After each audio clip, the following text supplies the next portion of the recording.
Eu só quero contribuir com os dados porque muitas vezes a gente falou sobre o lugar da arte nisso. A arte também está enfrentando um momento de atualizar esse debate, tá? Assim, acho muito importante que a gente perceba a romantização do discurso sobre a arte, em que a arte vira esse território crítico, esse território de pensamentos avant-garde, não necessariamente isso se confirma. Só para a gente ter uma ideia, vou citar um exemplo aqui de uma exposição que é bem marcante no circuito artístico brasileiro, que é a exposição Territórios, Artistas Afrodescendentes no Acervo da Pinacoteca. Ela acontece entre 2015 e 2016. Essa exposição, como o nome já diz, se chamava Território dos Artistas Afrodescendentes no Acervo da Pinacoteca. Então, esse dado que eu vou apresentar, ele é duplamente grave, porque ele fala de uma... E essa exposição também trabalhou com aquisições. Então, ele fala de uma limitação em termos de aquisição e uma limitação em termos de acervo também. Dos 106 trabalhos de mais de 60 artistas, apenas 2 trabalhos de 2 mulheres negras. Rosana Paulino e Maria Lídia Magliani. Ou seja, mesmo quando o território é afrodescendente, ele não é um território com grande presença de mulheres negras. Isso só para ficar no campo da arte. Para a gente ter uma ideia, eu vou citar aqui dados que eu já citei em outros momentos, mas que eu acho que agora são muito úteis para pensar o lugar da arte nesse debate, que são os dados da pesquisa aqui da Mel Ferrari, que está sentada ali, da Cris e do grupo que forma o Mulheres nos Acervos. As gurias têm feito uma pesquisa de muito fôlego sobre os acervos de Porto Alegre.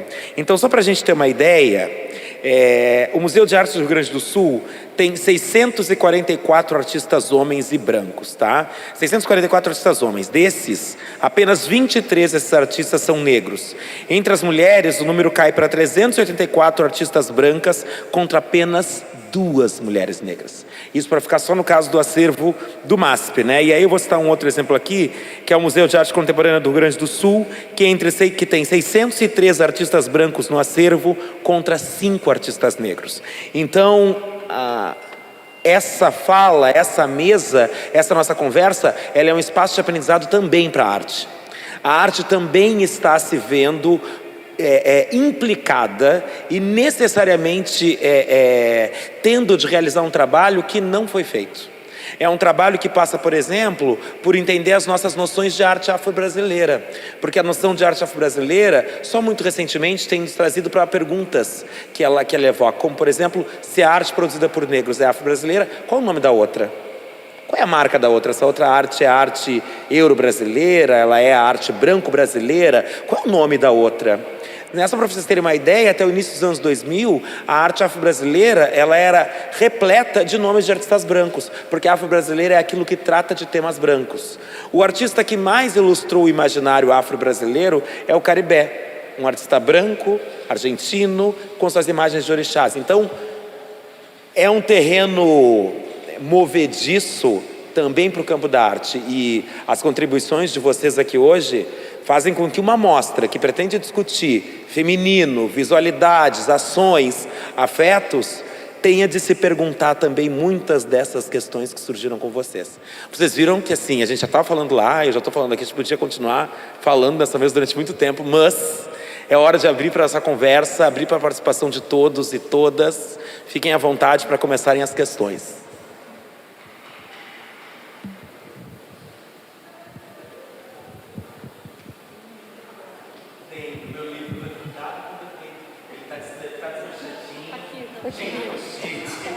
Adoro.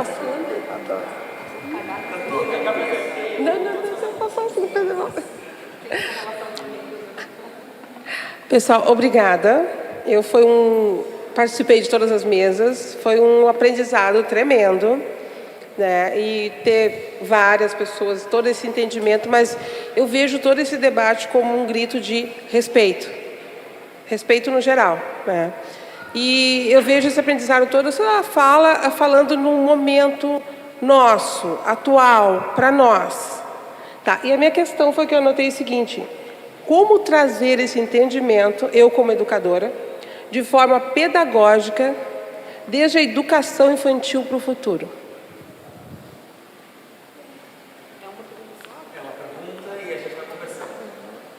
Então, eu tenho uma certa dificuldade com perguntas do como, né? Como fazer. Assim, sobretudo porque, geralmente, a gente acha que quem está sentado aqui tem a resposta quando a resposta está na tua própria prática, né? Tu começas a tua fala da seguinte maneira: eu sou educadora. Provavelmente tu tem muito mais habilidade, muito mais repertório, muito mais arcabouço para compreender e formular uma estratégia que dê conta desse desafio do que eu, que sou jurista, né? Pesquisadora acadêmica que vive lá na universidade, focada dentro da universidade, que muito pouco, quase nada dialoga com criança. O meu diálogo com educação infantil é dentro do terreiro, que é outro papo, né? Que é outra história, que, enfim, que inclusive muitas vezes, e aí talvez esse possa ser um caminho para as minhas crianças, mas que eu não posso dizer que é um caminho para a educação. Mas para a educação das crianças de terreiro, para a educação da maioria das crianças negras, a escola é um espaço perverso. A escola é um espaço de desumanização. A escola é o espaço que você entende que você não é uma criança. É o espaço em que, com 8 anos, uma menina negra compreende que ela vai ser tratada diferente porque ela é negra. Que ela vai ser tratada diferente dos meninos e que ela vai ser tratada diferente das meninas, né? Ela entende esse não lugar. A escola é esse lugar. Para uma menina negra de terreiro, a escola pública, sobretudo, é um lugar perigoso. Nesse momento, ele não só é perverso, como é perigoso, né? Que é o lugar onde uma menina negra de terreiro que vai para a escola com suas contas pode apanhar com 8 anos. Pode ter as suas contas arrancadas do pescoço com 8 anos. Né? O que não vai acontecer com uma menina que é católica. Isso pode acontecer. Né? Então, a educação, para mim, o espaço, as práticas da educação, sobretudo da educação pública, e aí pensando um pouco, né, como trazer esse debate numa perspectiva mais ampla, demandam uma outra educação pública. Inclusive uma educação pública que entenda a subjetividade de cada uma dessas crianças, né? Que entenda que a educação de uma criança que vivencia práticas ancestrais de matriz africana, que vivencia o terreiro, que vivencia a umbanda, não é a mesma de uma criança que tem uma outra vivência, por exemplo, religiosa. E está tudo bem. A escola tem que acolher essas duas experiências, mas não acolhe, né? Muitas vezes, inclusive, uma dessas experiências é acolhida, que é a experiência hegemônica, que na verdade é hegemônica no poder, mas não nos números, né? E essa experiência que é subalterna, ela é invisibilizada e acaba, né, recalcando num processo de violência, assim. Então, eu acho que a arte, e aí, com tudo isso que o Igor traz, né? Ainda assim, a arte vai ser um espaço de resistência para nós. Vai ser um espaço onde a gente pode, de alguma forma, né, inscrever. A Collins também fala muito sobre isso, inclusive utiliza as obras que a Fernanda citou aqui, né? Tanto as obras da Toni Morrison, quanto Os Seus Olhos Viam Deus, e também os escritos da própria Angela Davis. E a Angela Davis falou sobre isso agora, nessa recente... Esse evento recente que teve em São Paulo, no Ibirapuera, ela falou sobre isso, né? Falou um pouco sobre a experiência e a importância especificamente da literatura, mas não só da literatura, nos processos de formação de subjetividade dessas crianças, que é onde a escola peca, né? É onde a escola destrói essas crianças, onde mesmo muitas vezes o acolhimento que uma criança negra espera, das poucas vezes que tem uma professora negra, às vezes, que fica responsável por acolher todas aquelas crianças negras, por acolher todas aquelas experiências, por acolher todas aquelas fragilidades. E aí, é óbvio, tem uma para dar conta de centenas, ela não dá conta. E aí, nesse espaço, né, nesse pequeno momento, nesse autárquico, é onde essa criança vai perceber a escola como um espaço de violência e que vai operar uma negativa. Essa é a trajetória de todas as crianças negras, essa é a trajetória de todas as crianças na educação infantil, das crianças negras na educação infantil. Não é, mas é a experiência da maioria. E isso vai se reproduzir também no espaço da escola particular, às vezes de maneira mais violenta. Porque aí no espaço da escola particular, para além de tudo isso que eu estou dizendo para vocês, tem a não presença. Não tem outros coleguinhas iguais a você. Você é Você não tem para onde correr. Porque minimamente tem um outro ali, um outro coleguinha que, bom, às vezes a relação ela é organizada toda numa perspectiva de violência também, porque isso é o racismo. O racismo faz com que você olhe para uma outra pessoa negra e reproduza contra essa pessoa negra racismo desde muito pequeno, e a escola não acolhe isso. A escola não acolhe a reclamação daquela criança de 7 anos que diz, olha, coleguinha me chamou de sujo, de preto sujo. O que a escola faz com isso? Eu não sei como é essa experiência na atualidade. Quando eu tinha 8 anos e reclamava que a colega tinha me chamado de preta suja, ou eu recorria para minha casa e esperava que alguém fosse fazer um barraco na escola. E isso já é o esperado, Mas não é na minha casa, não é a minha mãe, não é a minha avó, não é o meu pai que tem que resolver um problema de violência, que é na escola. É a escola que tem que resolver. Qual é a resposta da escola? Ah, mas isso aí tu deixa pra lá. Ah, mas isso aí é para tu é tão superior. E aqui começa, o freio do trauma que a Fernanda trouxe tão bem, A gente já começa a ser educado. Quero encerrar com isso, na mais tenra idade, a não falar sobre as violências que nos atingem. Com 4, 5 anos, a escola, que é uma instituição, ela nos educa a não falar, a não reclamar, a não reivindicar o nosso direito de ser tratado como sujeito. Preto sujo. A criança vai e reclama para a prof. Prof, o que a prof faz? Ai, não. Ou é nesse lugar do seja superior. Estão te desumanizando, mas seja superior não reivindica a tua possibilidade de afirmar. É a mesma desumanização, só que para cima. Exatamente, só que para cima, De novo, seja superior. O preto que não reclama.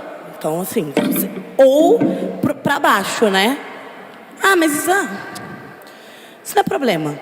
Ela está brincando. Ele está brincando. Coloca no lugar da brincadeira.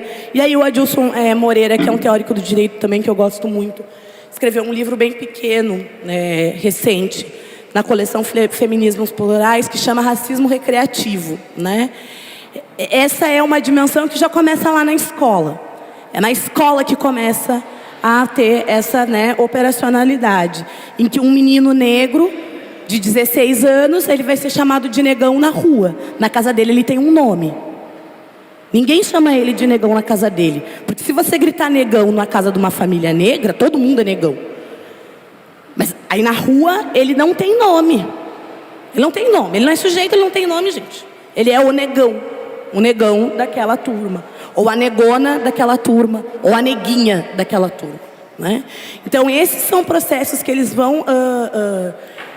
de sociabilização e de uma sociabilização que é uma sociabilização que desumaniza esse sujeito, já lá na sua mais tenra idade, e de uma educação que nos educa ou para a passibilidade ou para a agressividade.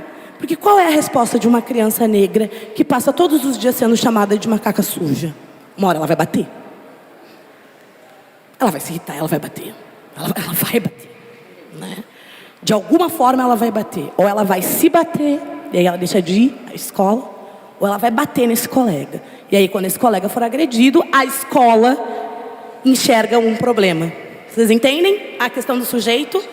Quando essa criança branca ela é atingida por uma violência, porque o fato de ser uma reação violenta não a descaracteriza como uma violência, aí a escola vê um problema. Bom, aqui a gente teve uma violência.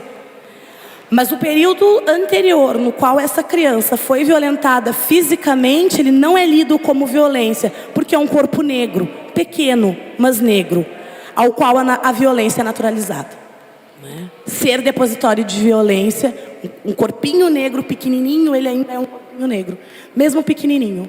E você já naturaliza a inscrita da violência nesse corpo desde muito pequeno. Né? Então, eu acho que o desafio na educação, falando num lugar, e aqui te trazendo a minha experiência de Alorixá, o meu lugar de jurista, de acadêmica, né? De uma mulher que não convive na escola, eu não convivo na escola. Eu sei da escola o que a minha sobrinha de 6 anos me traz e o que as minhas crianças lá no terreiro me trazem, é o que eu sei da escola hoje. Né? Mas o que eu acho que a gente precisa pensar é pensar uma outra educação pública, né? E uma educação pública onde todas as crianças e os jovens eles possam ser tratados a partir das suas subjetividades e terem as suas subjetividades, os seus espaços respeitados, né? Que uma criança de 7 anos que bate na mesa o tempo todo porque ela está sendo educada pelo tambor, como o meu sobrinho mais velho foi, que a escola possa acolher essa experiência e que não veja essa experiência com a experiência de uma criança que é retardada, que foi como foi reportado para a gente. O Jonathan foi reportado como retardado. Ele batia nas coisas o tempo todo, porque era uma criança educada pelo tambor. Né? E que, obviamente, saiu da escola. Saiu da escola, porque... E hoje é um tamboreiro, né? Mas que poderia ser outra coisa se a escola... E não que ser um tamboreiro seja ruim, é ótimo, organiza a vida dele. Mas a escola não soube acolher, assim como não sabe lidar com várias outras experiências, que são experiências de uma comunidade negra, né? São experiências, enfim... dessas famílias, dessas crianças, e que não é sempre a mesma experiência, mas que tem uma experiência que é compartilhada, que é esse trauma social que a Fernanda trouxe tão bem, da experiência da escravização, e que vai articular, sim, uma série de imagens de controle que se dão dentro de estereótipos também para crianças negras. Né? Então, a forma com que você coloca todos os meninos negros pequenos vão ser apelidados de Cirilo, de Pelezinho, você desumaniza o sujeito. Né? Porque você não possibilita o exercício de uma subjetividade que é individual. Né? Você não possibilita essa constituição. Você cria, nessa lógica de uma violência, uma homogeneização desse sujeito, certo? E que acaba, então, buscando levar todos para um mesmo lugar em que o poder possa se apresentar numa perspectiva de controle. É muito mais fácil você controlar um grupo, uma coletividade de pessoas que não consegue dar conta da sua própria autonomia, do que você controlar pessoas que se entendem individualmente enquanto sujeitos num coletivo. Né? Então, você tem uma comunidade negra onde esses sujeitos... Eu tenho uma experiência de vida, a Fê tem outra, a Carol tem outra, a Vó tem outra. Cada uma de nós tem uma experiência de vida que, inclusive, dá tecido para essa comunidade. Né? Vamos ter experiências que são compartilhadas, sim, tem experiências que são compartilhadas, mas tem experiências que não são. Né? E isso não nos descaracteriza enquanto comunidade. Mas quando você retira dessa comunidade a possibilidade dela se entender no seu individual, no seu subjetivo, você frustra a possibilidade de constituição de autonomia. Né? E aí, frustrando a possibilidade de constituição de autonomia, você frustra a possibilidade de reivindicação de cidadania. E muito mais facilmente você imprime violência sobre esse grupo. Assim. Não sei se eu te respondi, mas eu acho que é um pouco por aí, né? É um pouco a gente pensar como escola, pensar a escola como comunidade. Não pode ser responsabilidade da única professora negra da escola resolver o problema do racismo na escola. Porque o problema do racismo na escola é da comunidade escolar. Né? É das mães, é dos pais, é das outras professoras, é das crianças que estão naquela escola. Ela não pode ser responsável. Bom, a gente joga lá na professora negra a responsabilidade, né? Por lidar com a questão racial na escola. Se a gente continuar pensando em educação dessa forma, aí a gente segue reproduzindo essa mesma dinâmica de violência e de controle. Eu vou aproveitar, deixa aqui da Winnie, como a gente está falando sobre arte também, eu quero puxar essa questão da escola e da relação da professora com o próprio campo artístico, né? Tantas vezes eu tenho tentado insistir nas minhas falas de que discutir questões sobre a presença negra nas artes visuais não é um problema só de negros, é uma questão de todas, porque não é possível ao único negro presente naquela sala de estudos tratar de todas as questões, porque são questões individuais e não uma grande massa unida sobre o termo arte afro-brasileira, onde eu consigo criar uma ou outra categoria e enquadrar tudo, né? Então eu queria aproveitar para chamar a atenção desse público aqui, que é tão ligado nessas questões de arte, que essa é uma situação recorrente, a situação do único que tem que dar conta de um todo, que aparece no olho do outro como homogêneo, quando na verdade é feito de diferenças, né? Não era isso, era isso. Eu queria só... Obrigada.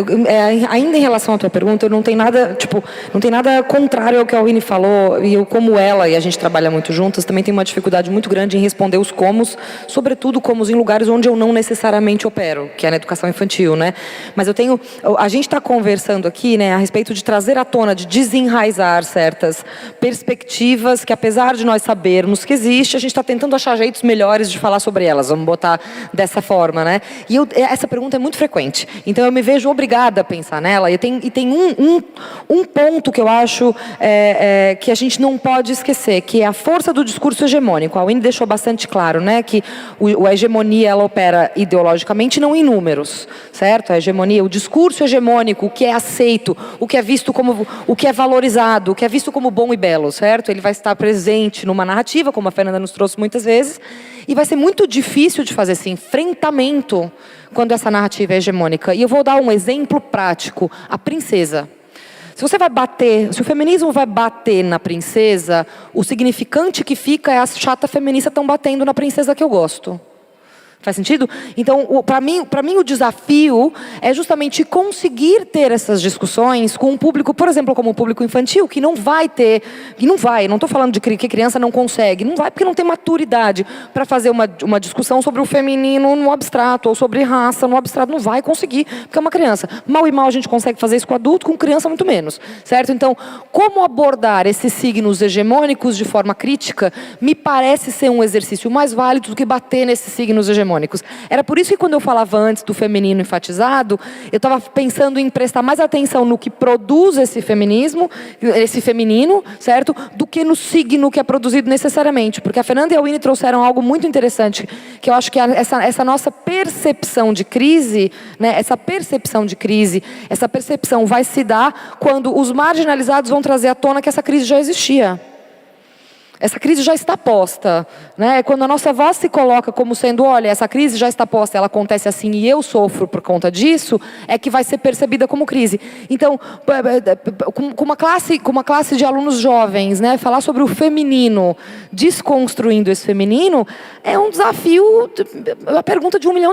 Eu adoraria ter isso em cápsula, percebe? Não existe isso em cápsula, mas a minha recomendação, e o que a gente tem tentado usar em escola é isso, é evitar a tentação de bater no signo hegemônico, e sim levar ao público, levar à audiência, daí utilizando os recursos que cabem para cada uma dessas audiências, como que este signo vem a ser hegemônico e o que significa mantê-lo sem questionar. Então, o que significa manter a princesa? Significa manter a menina branca que vai ser salva.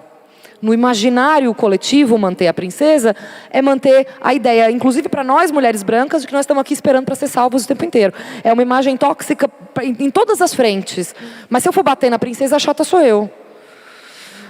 Então, como é que eu vou renegociar o significado da princesa, né, de forma a não afastar a minha audiência? Se você vai dizer para a criança que a Moana é chata, que a Elsa é chata, não importa qual é... E não importa qual é a princesa, entende? Não importa qual é. O que a criança está ouvindo é tem alguém aqui roubando a minha princesa. Que foi o que a Winnie falou da Barbie antes, certo? Existiu um momento em que pensar na importância da existência da Barbie, ou esse momento ainda é agora, não sei que momento, não sei se isso está marcado temporalmente, mas existe o exercício de pensar, cadê a Barbie negra? E existe o exercício de pensar, mas precisa mesmo de uma Barbie? Né? É a Barbie mesmo que a gente precisa? Então, com crianças, a minha dimensão é um pouco essa, ao invés de bater no significante, sabe, achar alguma estratégia para ampliar os significados daquele significante, se faz sentido isso. Não sei se responde a tua pergunta, não é prático, mas ela me vem muito, esse questionamento me vem muito, não só na educação infantil. Como que eu explico para as pessoas que a princesa é um problema, se está todo mundo me dizendo que adora a princesa? E realmente um desafio, né? E para mim ele reside no entendimento, e na semiótica, entende? No entendimento de como o significado se engendra, se produz e contém relações de poder. Não sei se responde, mas acho que dá uma... Como eu estudo práticas de racismo, entendo que são práticas, para mim, né, na minha leitura teórica, é muito claro que existe, assim como existem práticas de racismo e são ensinadas, né, e a gente se acostuma a elas, existiriam também, e muitas vezes a gente consegue aplicar, práticas de antirracismo. Então, acho que isso é interessante para a educação, porque muitas vezes o que a gente está falando aqui é de uma normatização. Por exemplo, a Barbie não seria um problema, ou um museu que tem obras de pessoas brancas não é problema. O problema é que só existia a Barbie, e que só existe no museu obras de pessoas brancas, e quando quando as pessoas negras são retratadas ou há uma abordagem sobre a cultura negra, ela é unicamente pela leitura de pessoas brancas, né? Então, a educação também parte desse lugar, né? Eu lembro quando a gente fez muito uma discussão pública sobre a necessidade de mediação nas obras de Monteiro Lobato. As pessoas atacaram as pessoas que estavam pedindo mediação, que estão historicamente localizadas num eixo de teorização da educação dentro de um movimento social negro, né? E as pessoas foram esvaziadas dessa teorização que elas produzem e atacadas porque elas estavam tirando a infância das pessoas. E vamos deixar bem claro, das pessoas brancas, né? A leitura era de que existiam pessoas negras radicais, né? Mas que queriam arrancar a infância de crianças, né? E prejudicar a subjetividade dessas crianças. Toda a discussão que a gente pode fazer educacional, a gente tem que levar em conta que são feitas escolhas. Ninguém leva o mundo inteiro para a sala de aula. Você tem um programa, né? Depois a gente debate entre os professores, né? Geralmente não tem um só. A partir daquela leitura se escolhe o livro didático. Há todo um processo, a senhora sabe melhor do que eu, que há todo um processo para se chegar na sala de aula, né? E muitas vezes nesses processos a gente vai reproduzindo essas práticas racistas, né? A gente também muitas vezes é pressionado pela escola ou pelos pais, né? Há também manter essas práticas racistas, né? Porque isso ocorre, é importante a gente dizer, né? Desse momento que a gente vive, que é de extrema fragilização dos profissionais da educação e, sobretudo, dos professores. E isso começa até pelo pagamento dessas pessoas, né? Mas não só, pelo espaço de decisão delas sobre os currículos, né? Hoje, talvez o professor seja quem menos interfere no currículo, né? Quando a gente tem uma lei como a 10.639, a gente pensa num mundo ideal, no qual os professores, que são os especialistas, né? Eles vão observar e definir como eles vão levar aquele conteúdo para a sala de aula, não só em datas, né? Coisa que a gente cansa de dizer, mas de modo transdisciplinar, combinando com os demais colegas. Hoje em dia, a realidade dos professores é que eles têm pouco poder de decisão sobre isso, né? Tem instâncias, várias, superiores ou não, hierarquicamente, né? Que interferem nesse trabalho.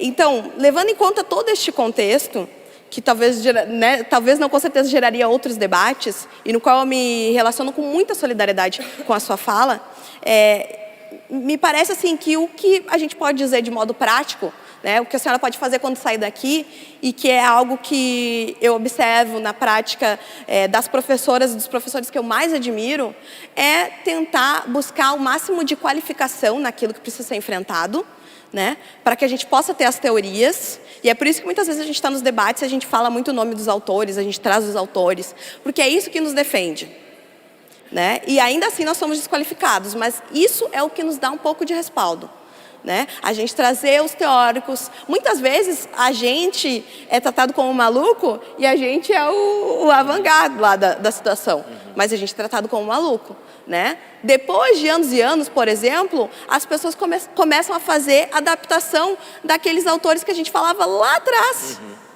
que tinha problemas na obra e que aquilo feria subjetividades, produzia uma naturalização do racismo, né? Mas até então a gente falava não tinha valor. Quando outra pessoa branca vai lá e diz, ou faz essa adaptação, aí é correto. Então, a gente passa por esse problema, né? No caso do racismo, a gente tem essa grande conquista do movimento social negro, que é uma lei que nos dá algum respaldo. Então, a gente pode se fiar nisso, mas a gente sabe que também vive num país no qual as leis, né, e a legislação, ela está sujeita a muito, e nós nunca fomos as pessoas que fomos mais privilegiadas em termos de lei e cumprimento da lei, né? Mas eu acredito assim que, para ser propositiva com relação à sua pergunta, buscar a teorização, né? Fazer uma imersão nela, e lá a senhora, seus colegas, perceberem o que dá para utilizar e o que simplesmente dá para ficar lá no inconsciente, o que dá para ser incorporado na sua prática e não necessariamente chegar até as crianças, mas que possa ajudar a senhora a ter uma prática que seja mais emancipatória, inclusive para a sua crença, né, para a sua subjetividade, me parece que é um caminho que a gente tem possível num contexto em que é difícil de perceber que possa haver alguma mudança efetiva no modo como a educação está posta nesse momento no nosso país, e no nosso estado, e na nossa cidade. Próxima, mais alguma questão que vem da plateia? Bom, pessoal, eu vou fazer um comentário, aproveitando que eu estou com o microfone aqui. A questão da escola, da sala de aula, né? Eu sou professor de ensino fundamental e médio, e escola particular. E ali na sala de aula, a maioria dos alunos são brancos, com certeza. E eu vou trabalhar com eles um detalhe que é a apropriação cultural, por exemplo. Eu percebi que eles sofrem muito de amortecimento da ideia de que o Brasil é um país miscigenado e que o racismo ele vive na nuvem muito longe. Que eu levei exemplo da Anitta, enfim, e eles não conseguiram perceber essa situação de racismo estrutural no Brasil. Um aluno do 6º ano me disse que os negros acham que são dono da história do Brasil porque eles foram escravizados durante muito tempo. E daí me chocou aquilo assim, tipo, calma, não é bem assim, e o problema é muito maior do que isso. E daí eu deixei passar o momento, e na última sexta-feira que deu aula nas sextas, e antes dela também, eu trabalhei a alegoria, né, a ideia de conjuntos simbólicos que tem uma narrativa e um véu moral para contar alguma coisa. Muito usado na Idade Média e tal, então eu trouxe todo esse contexto para eles. E na última sexta-feira eu levei o caso da Ariel, da Pequena Sereia, que vai ser gravada com atores negros, né? Enfim. E daí eu levei alguns memes para eles, porque eles adoram ver memes. E nos memes, alegoria, né, pessoal? Porque aqui tem uma mensagem com pequenos símbolos que estão alegorizando, narrando uma mensagem em certo contexto. Daí cheguei, consegui chamar a atenção deles, levei eles para a questão da Ariel. E muitos ficaram indignados, claro, a Ariel não pode ser negra, a Ariel, né, ela foi criada no desenho, enfim, ruiva, bonitinha. E eu falei, mas o que importa nos memes que a gente viu? A gente viu memes que o que importava era a mensagem, certo? Né? Era o contexto alegórico que ele estava querendo passar. No caso da Ariel é a mesma coisa, né? Não importa se ela é branca, se ela é negra, no caso importa a mensagem que ela vai passar. E o que importa no fato dela, então, ser negra agora e que todo mundo está indignado, é o que faz ela sim ser negra, no momento em que ela tem que sim ser negra, porque todo mundo aqui está indignado com o fato disso ser ou não importante. E isso mostra o quão isso é realmente importante. No momento que a sala de aula ela é não um problema, mas uma problemática, né? São conjuntos de questões, a gente tem que pensar em que realidade essas crianças estão consumindo, que tipo de mídia elas estão consumindo, como que a gente vai ser uma mídia para essas crianças, né, em sala de aula. É uma questão que vai além, assim, muito além.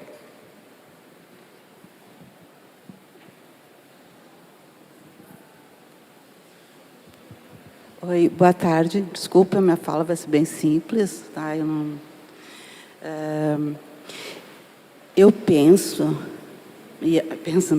Eu participei agora há pouco, tá? Eu participo de tudo. Quando eu vejo algum problema em qualquer grupo social, qualquer um, eu vou atrás para ver. Eu estava vendo sobre os indígenas e converso com eles e vou onde eles estão. E num desses eventos eu fui convidada para participar de outro evento, né, de outro seminário do Tribunal de Contas. E que falava o quê? Sobre o artigo 26 da Lei de Diretrizes de Educação Nacional, que não é respeitado e não está sendo respeitado a educação da cultura e da história do povo indígena e dos afrodescendentes. Então eu penso assim, ó, e isso se colocou ali, isso era tudo gratuito, que tu participa, que tu faz um curso através do EAD, também do Tribunal de Contas, que tu vai participar e vai fiscalizar em todas as escolas. E é lei, tem que ter. Tem que ter a história. Sem a história, eu acho que fica difícil, a gente fica assim, ó, eu vou fazer contra o racismo, as coisas assim. Se a criança tá estudando, aprendendo,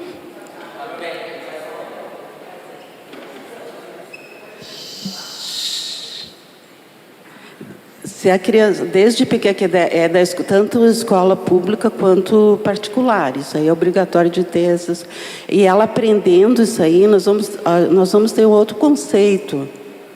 Vai ser outra coisa. E outra coisa que eu vejo é que o povo, assim, a maioria no Brasil são negros. Né? Nós somos negros, somos descendentes de negros. E por que é que quando tem eleições não se vota em negro? Não tem um representante que se associa a um partido não existe isso. Então, é difícil, é complicado. Assim, a gente vai e participa, mas eu não vejo as pessoas que reclamam muito, assim, não participam. Sabe? Então, eu sinto muita falta disso. Isso, estou falando assim por mim, tá, gente? Desculpa se estou errado alguma coisa. Mas eu sinto falta da participação. E uma coisa, esses eventos são tudo gratuitos e tu pode participar. Tu pode chegar em qualquer lugar no judiciário, a gente vai, eu seguido participo na Assembleia, na Câmara de Vereadores. Eu não vejo as pessoas, eu vejo assim meia dúzia de pessoas ali, mas quem é interessado para fazer valer seus direitos não estão ali. Aí eu me pergunto, será que estão cansados? O que está acontecendo? E toda vez que tem uma crise, toda vez que tem uma crise, é hora de se levantar e procurar o melhor, porque é onde a gente consegue. Não, a crise pode dizer, é horrível. Não, é bom, faz tu pensar, faz tu raciocinar.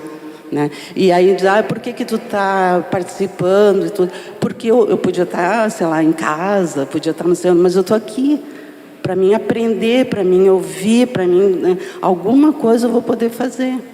Entendeu? E assim como eu vejo também os indígenas, são pessoas hoje, como é que se diz, ninguém enxerga mais eles. E o quanto eles precisam de ajuda. Então, assim, eu acho que o povo negro todo é a maioria e pode fazer alguma coisa. Eu vou lhe agradecer, mas eu vou tomar liberdade aqui em nome das minhas convidadas. Peço desculpas já de antemão, mas eu vou tomar liberdade para lhe responder que isso que está acontecendo aqui, que eu, a Winnie, a Fernanda, só estamos aqui porque esse povo negro faz alguma coisa desde que chegou aqui.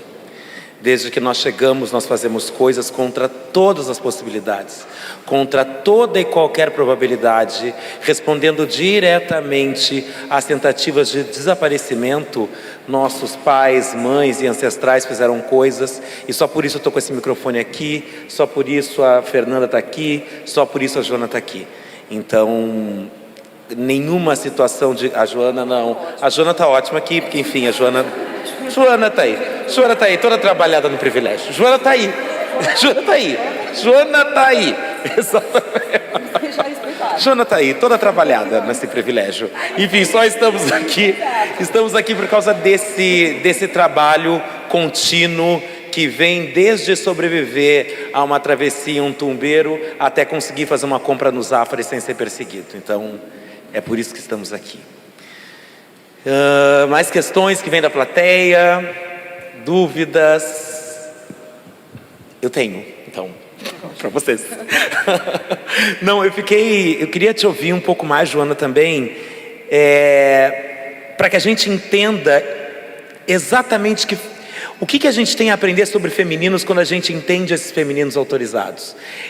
O tema da Bienal, a ideia da Bienal é discutir femininos, e é claro, hoje de manhã alguém falava disso, a Daniela Kerr falava disso, isso é muito importante, sobre uma espécie de autocensura que as instituições, e nesse caso as instituições culturais, têm se feito, né? A gente não fala no feminismo, porque é tão complicado trazer essa palavra no título.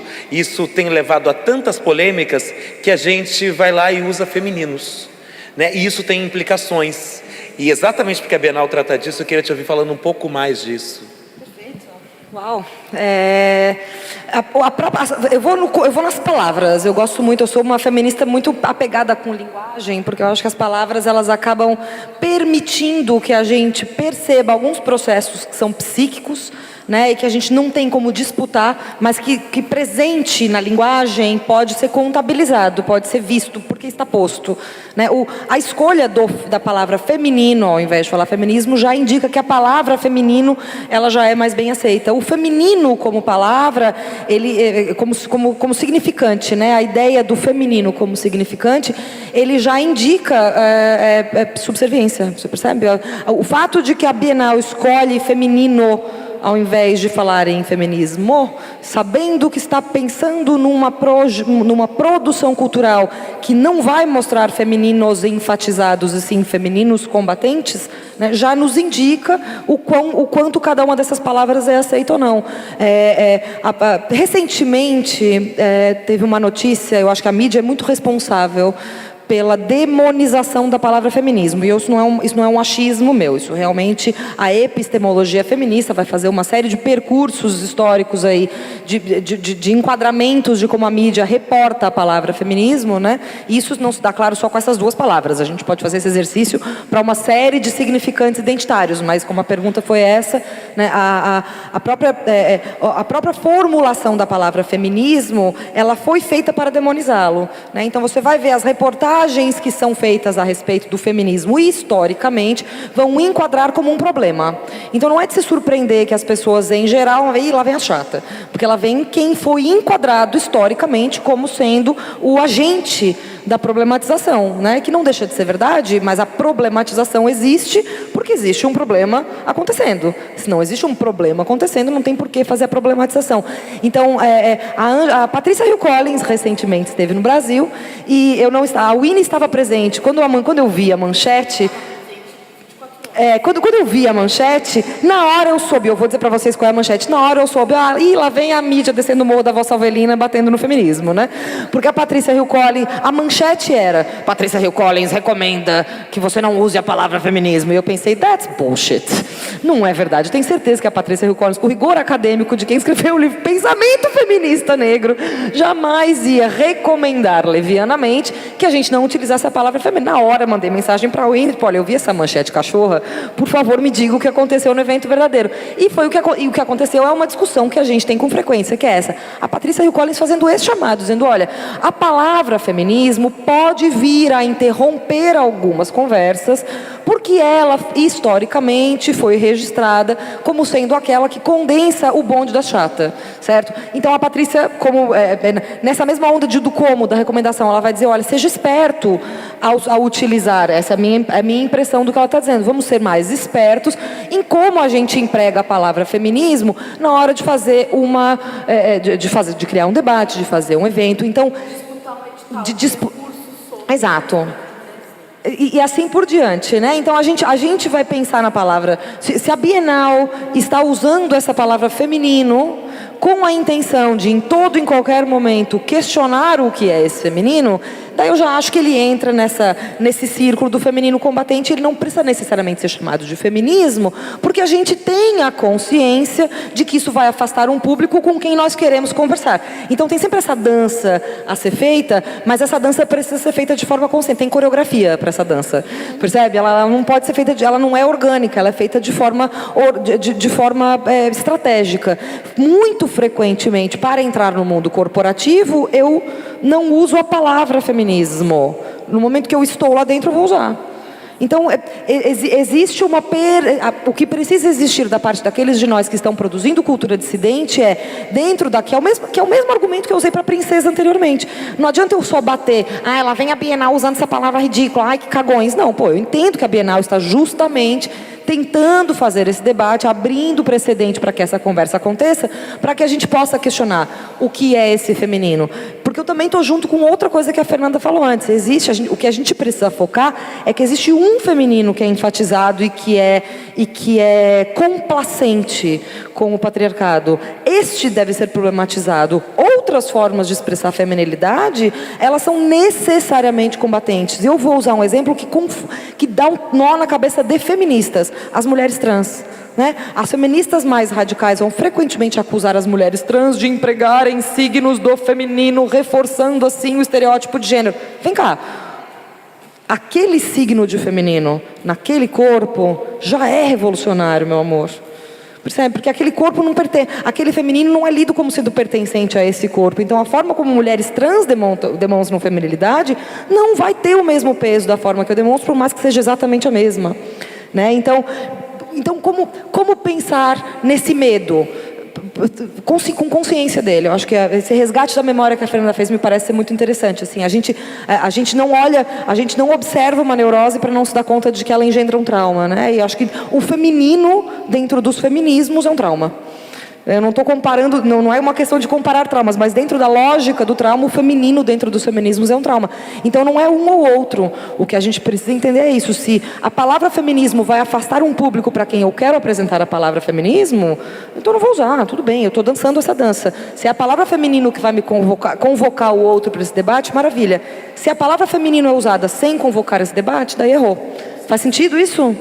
Então acho que é um pouco isso que é importante. Joana, tranquilizando o coração da curadoria de que foi a opção correta. E é exatamente isso. A ideia, o que a Andréa Junta, que é a curadora-geral, coloca e que a gente discute, é de que usar o termo, por exemplo, feminismo, nesse momento, numa mostra no sul do mundo, nos levaria diretamente para o impasse. E o impasse não produz. A gente quer propor a discussão, quer propor o debate. É exatamente isso. E tem coreografia mesmo. E é uma coreografia fina, assim. Não, tem que ensaiar. Fina. É toda uma estratégia. Faz sentido isso.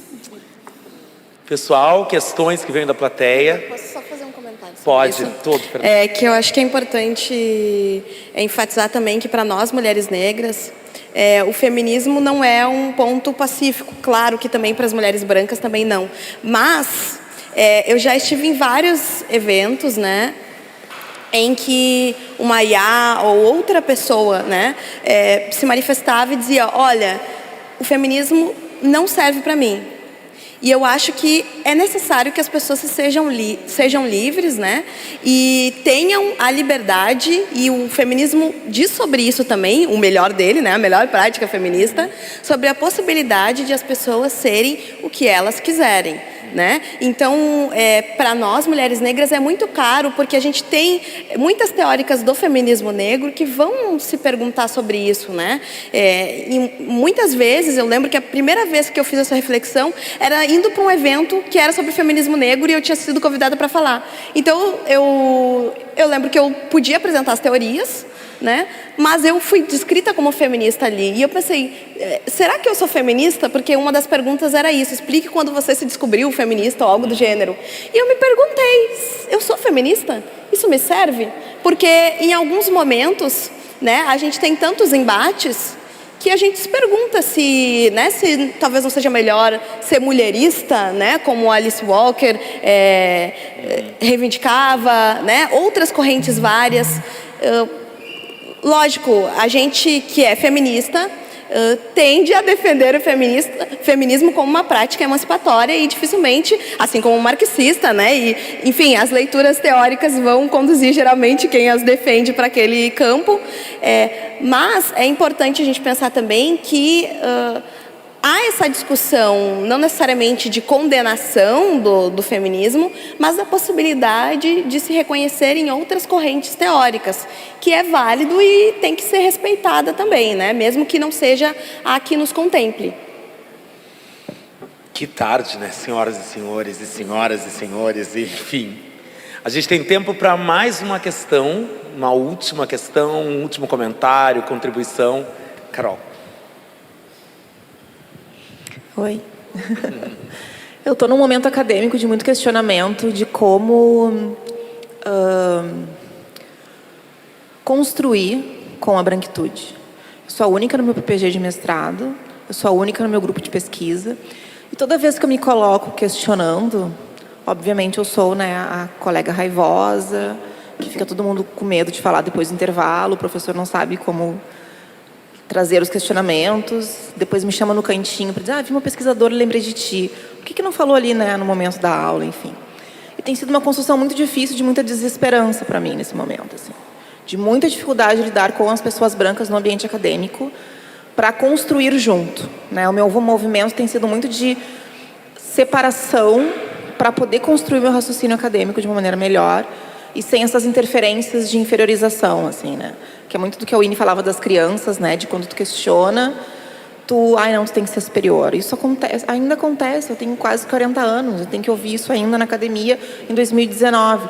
Isso é muito cansativo, assim, né? Acho que com todas as duas eu já falei que eu ainda não, mas é muito cansativo, e olha que eu tenho aí uma super bagagem de pesquisa, de estudo, de trabalho, né? Eu não sou entre as várias das nossas, né, que não tiveram as mesmas oportunidades que a gente, eu tenho muita certeza, assim, da bagagem que eu tenho, da carreira que eu construí. E mesmo assim, esse ambiente acadêmico que me convidou para estar lá faz eu me sentir dessa forma. Então, como que a gente consegue, né, articular com essas pessoas de forma que elas valorizem a nossa intelectualidade? Isso é muito delicado, assim, é muito difícil. E eu trouxe esse questionamento assim, no momento de que, se isso acontece comigo, o que acontece com as meninas que estão no primeiro semestre de graduação? Né? A menina que está numa universidade particular, que vem lá da Bom Jesus, e não tem a bagagem de leitura, de literatura que a gente tem, no caso, né? Enfim, não é bem uma pergunta, assim, é que um desabafo para dividir, né, com vocês que estão no ambiente acadêmico, né, há mais tempo que eu, né, que talvez até já tenham passado por isso que eu passei e passam ainda. Como que a gente consegue articular junto com a branquitude no ambiente acadêmico sem se sentir assim, tipo, o cu do cachorro? Com perdão da palavra. Então, Carol, eu acho que tem uma pergunta que é anterior, assim, que é a gente entender para quê. Né? A gente está em 2019 e aí isso vai ser muito individual, assim. Entender para que você quer articular com gente branca na academia. Talvez você tenha um objetivo. E aí, bom, um objetivo de articular com pessoas brancas na academia é porque eles estão mais próximos do poder, ok. Bom, esse é o teu objetivo. Daqui a gente traça uma estratégia. Então, eu acho que a primeira coisa é entender para quê, né? Bom, entendendo para quê, aí a gente vai pensar por quê. E tem uma coisa que eu aprendi, assim, nesses últimos 10 anos de trajetória acadêmica, é que uma coisa é disputar o poder, a outra é disputar a verdade. Né? E, às vezes, se você quer disputar a verdade, você vai abrir mão de disputar o poder. Né? E, para disputar o poder, às vezes, você pode precisar abrir mão de disputar a verdade. Eu fiz um mestrado na mesma instituição que tu faz mestrado, né? Eu fiz mestrado na Unicinos, também era a única, né? A Patrícia Hill Collins fala muito disso, assim, né? Então, uma das recomendações é leia o pensamento feminista negro. O universo em desencanto, uma coisa meio Tim Maia racional, né? Mas é real, assim, porque para mim foi me salvou de várias coisas, me ajudou a entender várias coisas, me ajudou a entender como é que se organizava essa coisa da agressividade. Eu sempre teve essa pecha de agressiva muito postulada no meu corpo desde que eu entrei na universidade, e eu sou bem pouco agressiva. Hoje eu tenho testemunhas para me dizer, né? Eu era uma criança besta, nada agressiva, e uma adolescente mais besta ainda. Tem 2 pessoas que acompanharam esses momentos da minha vida para confirmar o quão besta eu era, assim, de boba, besta, doce. Nunca fui agressiva. E quando eu fui para a universidade, eu virei a preta agressiva e fiquei um tempão nesse lugar, assim, e entender como que isso se articula, por que isso se articula, né? Como é que se cria uma narrativa sobre mim que é superior à narrativa que eu mesma entrego de mim. Como que o poder articula isso? Qual é enfim, a tecnologia racista que está empregada quando coloca toda mulher preta acadêmica como agressiva. Independente de ela ser mais assertiva, como eu sou, ou mais doce ou menos doce, todas elas vão estar organizadas nesse lugar, né? Ou no lugar da preta agressiva, ou no lugar da preta que controla os outros pretos, né? Daquela mami que diz, bom, mas por que tu não é mais... tem a fulana que ela é tão querida. Por que tu não é mais que nem a fulana? E aí essa fulana vai ouvir dos outros pretos. Contigo dá para conversar, porque tu é doce, tu é querida. Tu é, mas com a Carol já não dá para conversar com a Carol. Porque a Carol, qualquer coisa que a gente fala para ela é racismo. Tu não, né? Tu nos ouve. Então, assim... São 2 lugares esquisitos, e que são 2 lugares que são ideologicamente construídos nessa lógica de um espaço, de uma instituição de poder, né? O Igor balançou a cabeça assim. Esse espaço também é um espaço que é institucional e que é de poder, e que a gente vai ouvir essas coisas. E aí tu vai ter que ter estratégia para lidar, né? Vou compartilhar um pouco então das minhas estratégias, né? Inclusive porque a gente esteve no mesmo espaço. Eu optei em estudar. Eu larguei os brancos de mão. Fiquem aí. Fiquei aí, eu pegava minhas coisinhas. A Unicinos, eu optei pela estrutura, né? A Unicinos tem uma estrutura fantástica, assim, é uma outra experiência de universidade, completamente diferente da minha experiência anterior, que era uma experiência do ensino público, né? Então, tinha estrutura, tinha biblioteca, tinha sala só para mim, computador só para mim, eu não precisava conviver com os brancos. Eu pegava minhas coisas, entrava na minha sala, fechava a minha sala, ligava meu ar-condicionado, ligava meu computador, estudava até às 7 horas, abria minha sala, fechava minha sala, saía e ia embora. Era isso. Eu entendi que para sobreviver naquele espaço, eu ia precisar me proteger, e me proteger naquele momento era me colocar num aquário. Me proteger era entender que os professores daquela instituição ganham de 7 a 12 mil reais, e que não é meu lugar dar aula sobre racismo para eles, né? Que se eles querem que eu dê aula sobre racismo, eles vão ter que me pagar, né? Não é meu lugar ficar sendo espivinhada pelos colegas ali, né? Que eles ficam ali, te cutucando, eles ficam esperando. E aí quando tu levanta a mão, a aula já faz... Eles já estão esperando, entende? A provocação que é para tu não é meu lugar. Quer ouvir minha palestra? Paga. Branco, quer ouvir minha palestra, tem que pagar. Paga, vou lá, eu dou palestra, dou aula, 3 dias de aula de imagens de controle. Paga, vai lá, eu ouvo minha palestra. Nesse espaço eu vou estudar. Nesse espaço vocês não vão me destruir. Aqui vocês não vão me destruir. Demorei muito para chegar aqui, né? Eu quis estudar na Unicinos desde os 12 anos de idade. Eu demorei muito para chegar aqui. Aqui vocês não vão me destruir. Então, essa foi a estratégia que eu criei. Tu pode criar outra. Não é que ela seja correta. Talvez para algumas pessoas, nossa, como assim tu não conversava com teus colegas brancos? Eu conversava com 2, que era os que dava para conversar. Os outros eu não conversava sobre nada. Eu não estou ali para fazer amigo. Estou ali para estudar, tenho que sair dali com um diploma de mestra. E para sair dali com um diploma de mestra, eu tenho que ter um mínimo de condição de saúde mental para sair dali com um diploma de mestra. E aí você pensa, você é a única pessoa negra numa universidade que tem, e a Unicinos tem milhares de pessoas, às vezes você desce, caminha a Unicinos inteira e você não encontra nenhuma outra pessoa negra. Nem as tias que lavam o banheiro são pretas. Ninguém é preto. Aí você vai para a sala de aula, não tem nenhuma outra pessoa que é igual, minimamente parecida contigo, tu não te enxerga. Teus professores são todos brancos. O chefe de departamento é branco. E quando a questão racial, quando o debate do racismo aparece, esperam que tu responda, se tu responder, tu vai ser questionada de novo. Ah, não, mas não é bem assim. Tem 50 brancos para dizer que tu é a única pessoa negra naquele espaço. Tu é a única pessoa que tem essa experiência, que tem essa vivência, tu vive com isso, tu vai falar sobre isso, e vão ter 50 brancos para te dizer, ah, mas não é bem assim.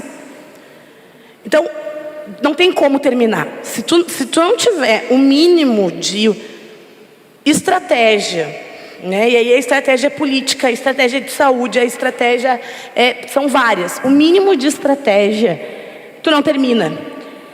E eles não querem que tu termine.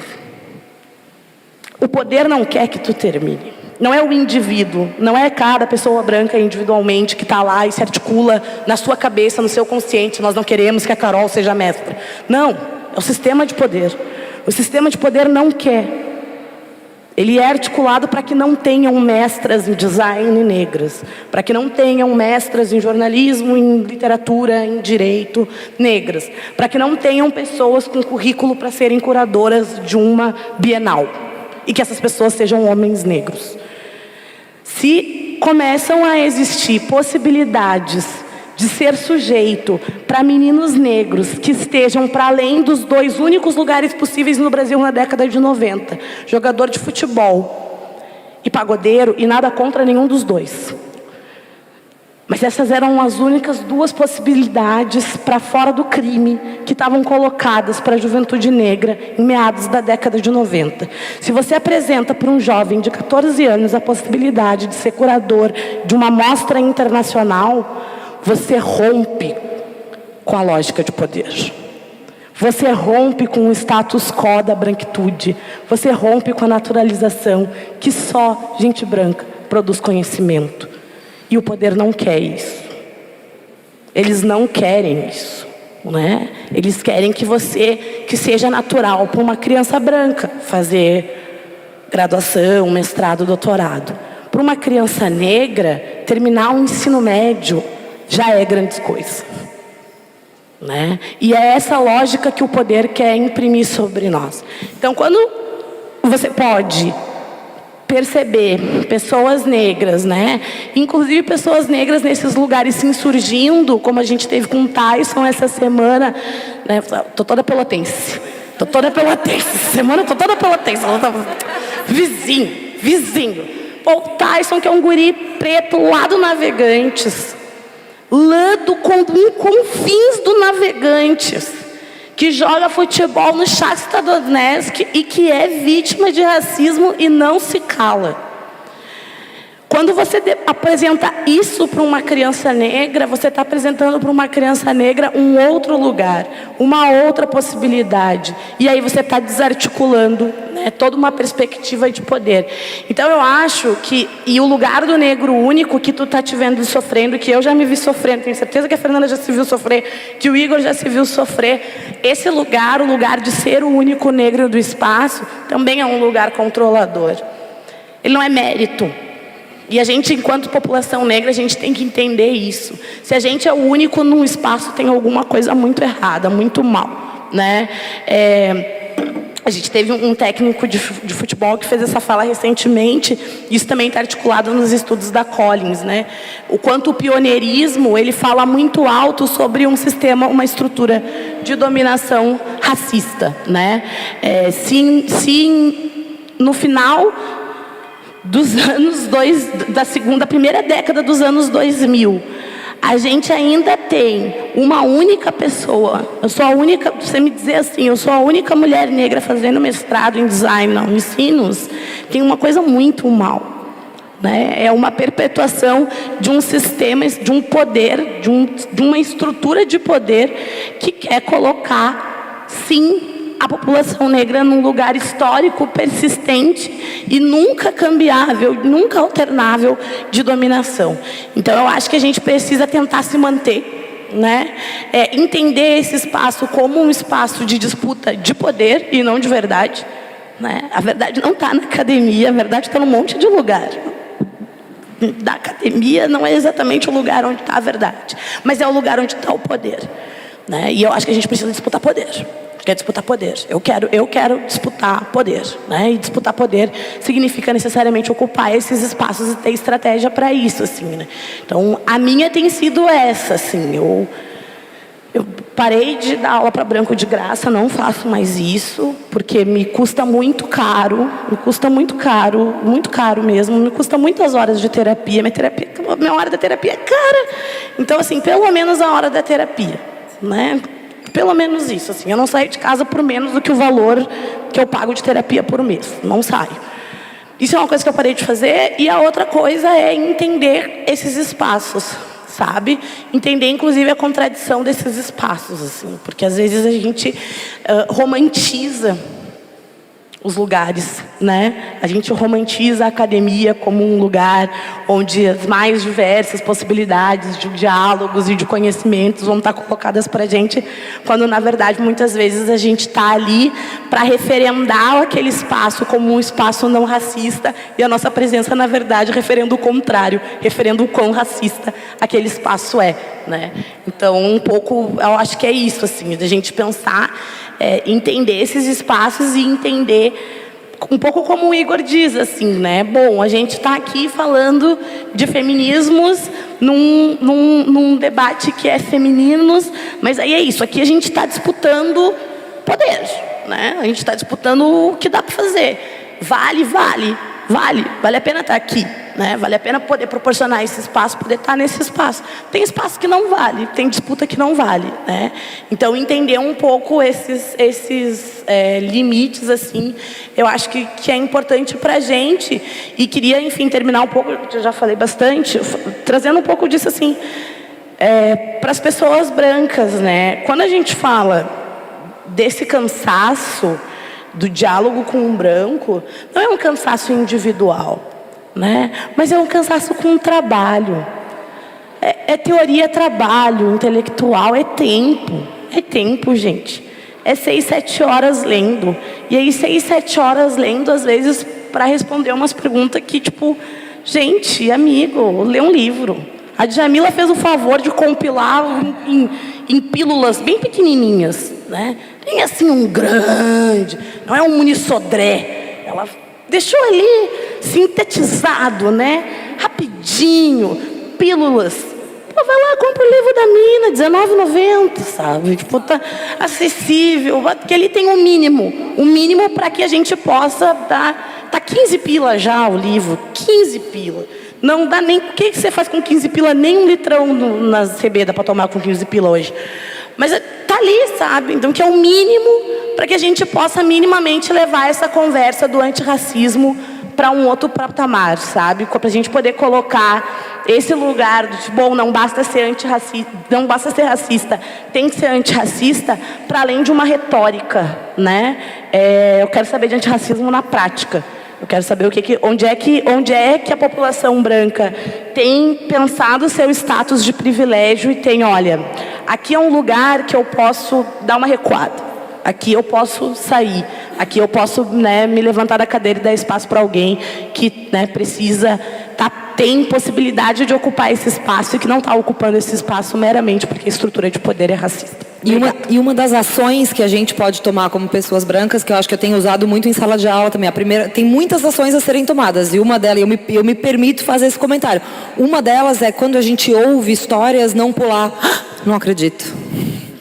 Essa incredulidade que a gente demonstra ter, por mais que ela pareça solidária, ai, amiga, eu não acredito que isso aconteceu, ela denota a nossa falta de perspectiva a respeito disso. Quando a gente ouve, né, relatos de histórias racistas, a gente se pegar nesse não, por mais que seja inacreditável, e pra gente porque a gente não passa por isso. Então eu não estou dizendo, nossa, você não está autorizado a achar que não é acreditável, porque realmente, para quem nunca passa por uma situação, quando a gente ouve o relato, diz, nossa, não acredito, seguro, não acredito. passa a acreditar. Né? É nesse lugar que a gente segura. Não dá para achar que é inacreditável quando tem uma repetição dessas histórias. Para de demonstrar incredulidade e pega junto. Me parece ser uma boa prática antirracista.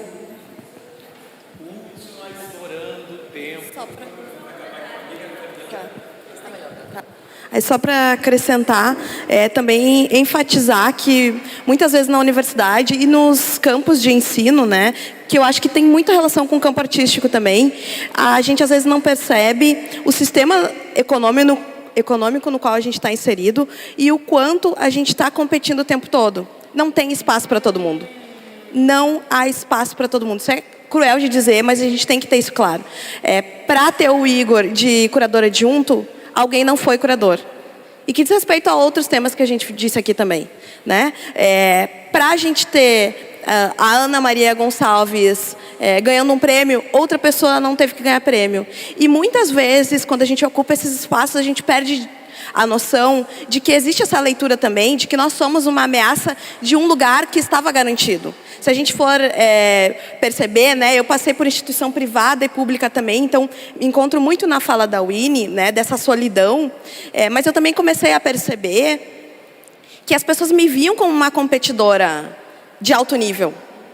Né? E quando eu adoecia ou quando eu entregava aquilo que as pessoas estavam esperando, aquela aula, como disse a Winnie, eu estava entregando o meu trabalho também. Eles não me davam explicação sobre Shakespeare. Por que eu tinha que dar explicação sobre Conceição Evaristo e provar o quanto ela era boa? Entende? Por exemplo, eu lembro, né, na universidade pública, quando eu fiz letras, né, que a gente não tinha ainda, até hoje não tem nenhum professor negro, lá uma epistemologia totalmente branca e nunca trazer esses autores, mesmo quando a gente tem profissionais lá que fizeram doutorado fora do país sobre autoras negras, e lá dentro isso não é falado e nem as pessoas ensinam isso, por que eu levaria essa demanda? Né? É muito fácil para um professor branco nessa situação também, em que houve uma privatização desse espaço. Isso tem que ficar bem claro. Esse espaço foi privatizado pelas pessoas brancas. Porque não é verdade que as pessoas negras chegaram agora na universidade. Como conjunto, nós somos mais visíveis agora. Mas nós já estávamos lá. Nós temos pessoas com doutorado há muitos anos. Inclusive, há pessoas lá dentro que não tinham doutorado até pouco tempo. Que entraram por outros processos que eram de indicação antes do concurso público que vem junto com a Constituição. Então, esse espaço foi privatizado. Né? Então, as pessoas olham para a gente muitas vezes como ameaça. E isso a gente perde de ter isso em conta. Porque, claro, o ideal para a gente é levar tudo, né? Vamos caminhar todos juntos e vai ser possível chegar lá na amizade, um segurando a mão do outro, mas no sistema econômico que a gente vive hoje não vai ser assim. Pessoas vão ganhar pouco para outras estarem aqui. Né? A gente sabe, eu mesmo estava aqui já para encerrar, né? Eu estou o tempo todo aqui pensando na minha mãe que não pode vir porque ela trabalha de caixa aqui nessa mesma instituição. Né? E ela disse, se der eu venho aqui e escapo rapidinho. Né? Então muitas vezes também é isso que eu penso nesses espaços. Né? Minha mãe não pode estar aqui agora, mas eu posso. O quanto foi feito, e não só por ela. E não é um discurso de vitimismo, isso é muito bonito. São quebras dessa expectativa. Né? Muita gente empurrou pessoas como a minha mãe para esse lugar, para que elas pudessem estar aqui. E a gente conseguiu romper esses espaços. Então, para mim, é muito importante ter isso em mente. Né? Por isso que eu sempre falo, né? Maria Firmina, outras tantas, a Carolina. O quanto, imagina, Carolina Maria de Jesus, o quanto disseram para ela que aquele não era o lugar que ela deveria ocupar. E quantos escritores eu convivo com os meus pares, quantos estavam com raiva quando a sessão de autógrafo dela era lotada, quando ela era convidada para os eventos, né, para as feiras do livro. Nossa, até hoje isso machuca as pessoas.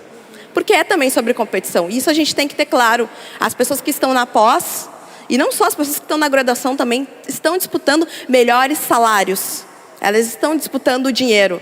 E aí, quando a gente entra na disputa do dinheiro, do mercado, né? Então, ter isso em mente me ajudou muito. Saber que a questão era econômica e que, infelizmente, as pessoas têm que buscar o seu sustento e elas fazem muitas vezes de forma que pode ser ética ou não ética.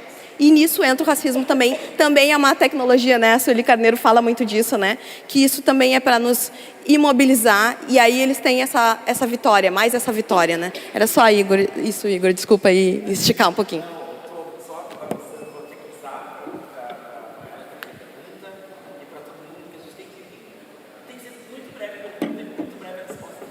Não, só para enfatizar sobre o fato que ela falou, que às vezes as pessoas negras contam fatos de racismos, né? E a gente fala, não acredito que isso aconteceu. E muitas vezes, às vezes eu costumava falar, tipo, tu deveria ter feito isso, isso, isso. Só que, tipo, como é que a pessoa vai saber do jeito que ela tem que reagir, sabe? Às vezes ela não espera ser tratada daquele jeito, naquele lugar. E é só isso mesmo.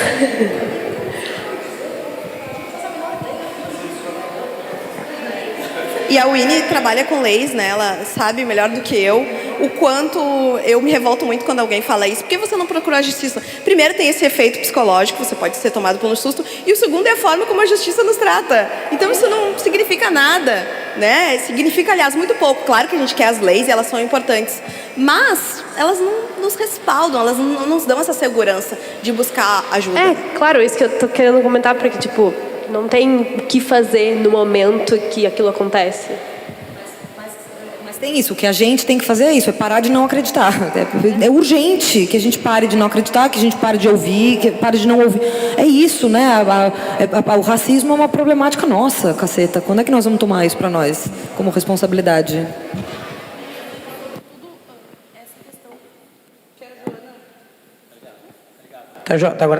Que a Joana tem trazido muito, né, do não acreditar, ela fala muito alto sobre o quanto a população branca não ouve, né? Porque é só você não ouvindo relatos sistemáticos, diários, tá todo dia na televisão, tem um caso que você vê que é um caso de racismo, assim, a pessoa tá olhando para além dos escrachados, né, tipo, casos escrachados, você tem outros que são, e que você vê assim, não, mas isso aqui está acontecendo por causa que tem um sistema racista. E aí você não acredita, bom, eu tô contando, né, ou a Carol fala, ou alguém fala, uma situação de violência racial, e a pessoa branca diz, nossa, eu não acredito que isso aconteceu, isso só demonstra o quanto não há uma escuta ativa acerca da violência racial no Brasil, né? Porque são anos de violência racial naturalizada, sistemática, normativizada, e você olhar para uma pessoa negra que relata uma situação de racismo e dizer para ela, olha, eu não acredito, é porque realmente não tem uma escuta que dê conta de saber que isso é sistemático, né? Então eu acho que isso é importante, assim, e a outra coisa também que a Joana trouxe, que eu acho que também é um recado, assim, importante, é isso, assim, a pessoa branca nunca vê, como é que você quer dizer para mim, que sou preta, o que eu tenho que fazer numa situação de racismo? Você não viveu essa situação. Tem uma dimensão de violência que atravessa o corpo da gente quando a gente é confrontado de fato com o racismo, quando a gente percebe que a gente está mesmo, mais uma vez, sendo perseguido na porqueira do supermercado que tu entra todos os dias tu faz compra naquele supermercado, todos os dias tu é perseguido no mesmo supermercado, que tu não tem o que fazer. Não, como não ligas, né? Quem é você, assim? Então, isso eu acho que é um pouco de exercício de empatia e de entender o que é escuta, né? Entender o que é escuta também é acolher essa reivindicação que muitas vezes, né, vocês que têm amigos negros e convivem com pessoas negras, porque não é toda pessoa branca que convive com pessoas negras, isso é importante dizer. Eu muitas vezes me deparo pensando nisso, assim, né? Eu fico pensando em todas as minhas amigas brancas, e que a maioria das minhas amigas brancas, eu sou a única amiga preta de todas elas, né? E isso fala muito alto sobre como que as relações étnico-raciais se produzem, né? Se eu sou a única amiga negra da maioria das minhas amigas brancas, isso significa que você continua sistematizando uma lógica que interdita esses debates, que interdita a possibilidade de escuta e que interdita, de certa forma, né, a possibilidade de uma ação coletiva que entenda o racismo como um problema social, assim. Então, acho que isso é importante também a gente pensar, né? Pensar que espaços a gente convive, que lugares a gente está, como que a gente tem fomentado uma conversa que é também sobre o antirracismo, né? Que também é uma conversa sobre como a gente pode articular uma outra possibilidade de sociedade, sobretudo nesse momento em que a gente vive num sistema político, num lugar, numa lógica de governo que explicitamente diz que racismo não existe, né? Que contribuição a gente pode fazer para que a gente não entre mais uma vez num lugar de autarquia, num lugar amorfo, em que a gente não dê conta que racismo é um sistema de dominação, que não é uma prática individual, né? Que não é a minha negativa ou a negativa de uma pessoa branca, que é um ato racista, não querer conviver com uma pessoa negra, mas que é um sistema de poder que estrutura relações, né? Que estrutura relações econômicas, que estrutura relações sociais, que estrutura relações afetivas. Como é que a gente pode, então, pensar, né?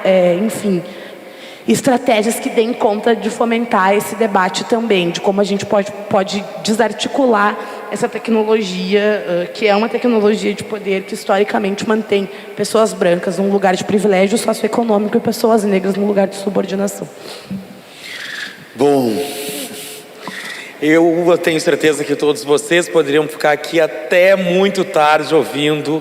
Eu queria, assim, Winnie Bueno, Fernanda Bastos, Joana Burigo, muito obrigado. Obrigado por passarem essa tarde ensinando a essa mostra a como pensar, a como se pensar e a como se colocar. Muito, muito, muito obrigado. Essa é a penúltima mesa das edições do Território Quendê nesse ano, né, de 2019. A gente vai voltar em 2020 e não podia terminar da melhor forma. É como se vocês estivessem em todas as mesas e tivessem feito um fechamento e uma abertura desse debate. Muito, muito, muito obrigado. Obrigado a todos.